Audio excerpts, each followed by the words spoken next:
یہ مجال کیا میرا رہنما کوئی اور ہے۔ الحمدللہ رب العالمین والصلاة والسلام علی سید الانبیاء والمرسلین، اما بعد فاعوذ باللہ من الشیطان الرجیم، بسم اللہ الرحمن الرحیم۔ الحمدللہ الفرقان پروگرام میں مختلف عقائد کے بارے میں بیان چل رہا تھا، اور ہم مختلف ٹاپکس پہ کلام کرتے ہوئے اب عالم برزخ کے بارے میں جو مسلمانوں کے عقائد ہیں وہ ذکر کر رہے تھے، اور ہم اس مقام تک آئے تھے کہ جب انسان کوئی بھی عمل کر کے اچھے یا برے، اور اسی طرح کوئی بھی عقیدہ اختیار کر کے اچھا یا برا، اور اسی طرح کوئی بھی مذہب یا دین اختیار کر کے کہ چاہے وہ صحیح ہو یا صحیح تھا کبھی ماضی میں منسوخ ہو گیا، یا غلط عقیدہ غلط کوئی مذہب اختیار کیا ہوا ہے، وہ سب نے مرنا ہے، اور مرنے کے وقت ان کے ساتھ کچھ خصوصی معاملات ہوتے ہیں، اور اس کا تذکرہ ہمارے نبی کریم صلی اللہ علیہ وسلم نے بالتفصیل بیان فرمایا۔ لہذا مسند امام احمد بن حنبل کی ایک روایت کا میں نے انتخاب کیا جس میں تفصیل سے اس پر کلام کیا گیا ہے۔ ایک ہی حدیث میں بہت مواد ہے۔ حدیث نمبر 17803 ہے، جلد نمبر 6 صفحہ نمبر 14 پر امام احمد بن حنبل رضی اللہ تعالیٰ عنہ حدیث پاک حضرت براء بن عازب رضی اللہ تعالیٰ عنہ سے روایت کرتے ہیں۔ میں اس کا آپ کو ترجمہ عرض کرتا ہوں، کہیں کہیں جہاں پہ ضروری ہوا تو عربی میں انشاءاللہ عبارت بھی آپ کی خدمت میں عرض کریں گے۔ یہ کہتے ہیں کہ ہم ایک دفعہ نبی کریم صلی اللہ علیہ وسلم کے ساتھ نکلے انصار میں سے ایک شخص کا جنازہ پڑھنے کے لیے۔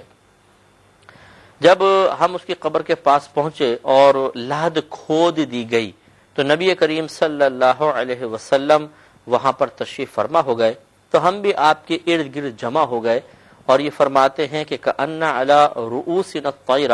اور اس طرح ہم بیٹھ گئے گویا کہ ہمارے سروں پر پرندے بیٹھ گئے ہیں، یعنی بلا حرکت سکوت کے ساتھ، کیونکہ نبی کریم صلی اللہ علیہ وسلم کے بارے میں کہتے ہیں کہ آپ کے ہاتھ میں ایک لکڑی تھی جس سے آپ زمین کو اس طرح کورید رہے تھے۔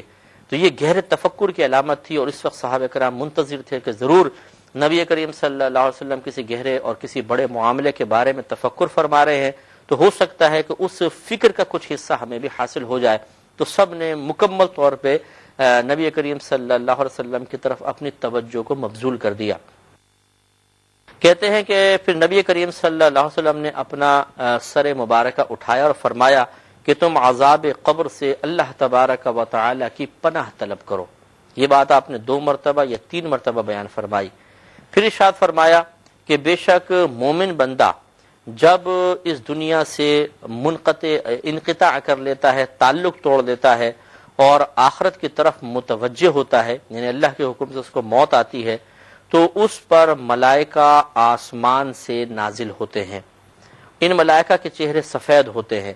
اور ان کے چہرے سورج کی طرح چمک رہے ہوتے ہیں، اور ان فرشتوں کے پاس جنت کے کفنوں میں سے ایک کفن ہوتا ہے، اور جنت کی خوشبو میں سے ایک خوشبو لے کر آتے ہیں، یعنی جنت کے کفن، خوبصورت کفن اور خوشبو کے ساتھ وہ آتے ہیں۔ اور سرکار فرماتے ہیں یہاں تک کہ وہ اس مردے کے پاس آ کر بیٹھ جاتے ہیں، اور اتنے کثیر ہوتے ہیں، سرکار فرماتے ہیں کہ حتی یجلسوا منہ مد البصر، اتنی دور تک بیٹھے ہوتے ہیں کہ جہاں تک نگاہ جاتی ہے وہاں تک فرشتے فرشتے ہو جاتے ہیں۔ تو ایک عام مومن کی موت، روح کا یہ معاملہ ہے کہ اس کے استقبال کے لیے اتنے فرشتے، اتنا عظیم پروٹوکول تو کسی دنیا کے صاحب منصب کو بھی نہیں ملتا ہے، اور اگر اس کو پروٹوکول ملتا بھی ہے تو اس کے استقبال کرنے والے فرشتے تو نہیں ہوتے، لیکن ایک عام مومن کا انتقال ہو، نیک پرہیزگار ہو، تو اس کو اللہ تعالیٰ کی جانب سے ایسا پروٹوکول دیا جاتا ہے کہ اسرائیل علیہ السلام اور اتنے کثیر فرشتے کے تحت نگاہ تک فرشتے فرشتے ہوتے ہیں، اسے گھیر لیتے ہیں۔ سرکار صلی اللہ علیہ وسلم فرماتے ہیں کہ پھر ملک الموت علیہ السلام اس کے پاس آتے ہیں، یہاں تک کہ اس کے سر کے پاس آ کر بیٹھ جاتے ہیں۔ پھر فرماتے ہیں کہ ایتھا النفس الطیبہ، اے پاکیزہ نفس، اخرجی الی مغفرۃ من اللہ ورضوان، تو نکل اپنے رب کی مغفرت اور اس کی رضا کی طرف، یعنی خوشخبری دیتے ہیں، روح کو پکارتے ہیں کہ نکل آؤ۔ قال، نبی کریم صلی اللہ علیہ وسلم ارشاد فرماتے ہیں تو وہ روح نکل آتی ہے اس حال میں کہ گویا بہہ رہی ہوتی ہے، جیسا کہ سیلاب مشق سے پانی کا قطرہ یوں بہتا ہوا باہر نکل آتا ہے، اسی طریقے سے آرام سے وہ روح باہر آ جاتی ہے۔